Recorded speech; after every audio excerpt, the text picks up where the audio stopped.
I've watched a few of your videos, and I noticed that you mentioned that all four madhabs are totally legitimate and permissible, but you also said that the Ash'ari and Maturidi Aqidah are deviant, and a majority of these madhabs do give rulings according to their Aqidah. So can you please explain this for me? There is a difference between the four schools of thought as a fiqhi schools of thought, dealing with what is haram, makruh, mubah, mustahab, and wajib.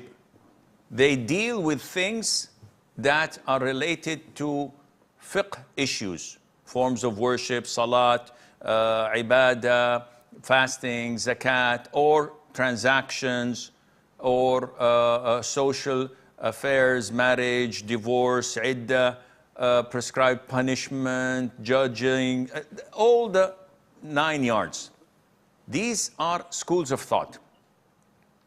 Now, it is totally separate from the issues related to Aqidah, where a person can be Hanafi and Salafi at the same time.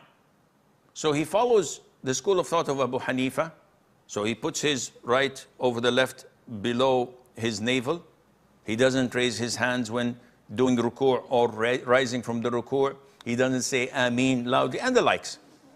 But in his Aqidah, he follows the Salaf, the Prophet Muhammad ﷺ, the companions, the Tabi'een, the Tabi'it Tabi'een, the favorite 3 generations, who attribute the attributes of Allah Azza wa Jal according to what they've learned from the Quran and Sunnah. So Allah does have a face, Allah does have 2 hands, Allah Azza wa Jal has an eye, Allah has fingers.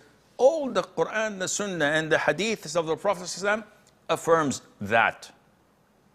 They believe that Allah divinely decreed things, and that Allah created these things, and that Allah Azza wa Jal willed these things. So the belief in the divine decree is firm according to the belief of Prophet Muhammad and the Sahaba and the Tabi'een.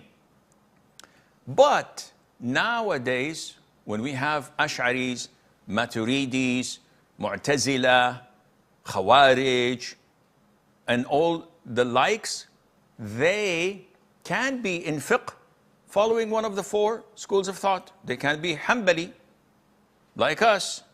They can be Shafi'i, they can be Maliki, but their Aqidah is twisted, is corrupt, because they're not following the Aqidah of the Prophet Muhammad ﷺ.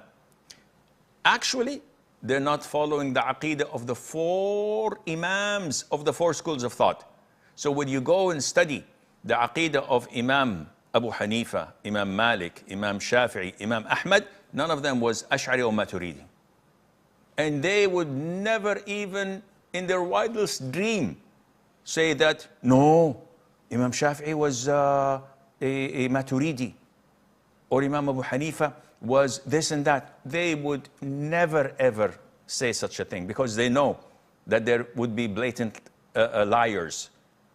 So if you want to follow the right people, follow the 4 Imams of these 4 schools of thought, who are following the Salaf of this Ummah, the way of the Prophet ﷺ, the way of the companions, the way of the Tabi'een, and the Tabi'it Tabi'een, and you will be safe. Don't be misguided by what Maulanas say that, oh, you have to do this. All of this is philosophy coming from the Greeks. Nothing is from the Quran and the Sunnah, nothing from our own religion.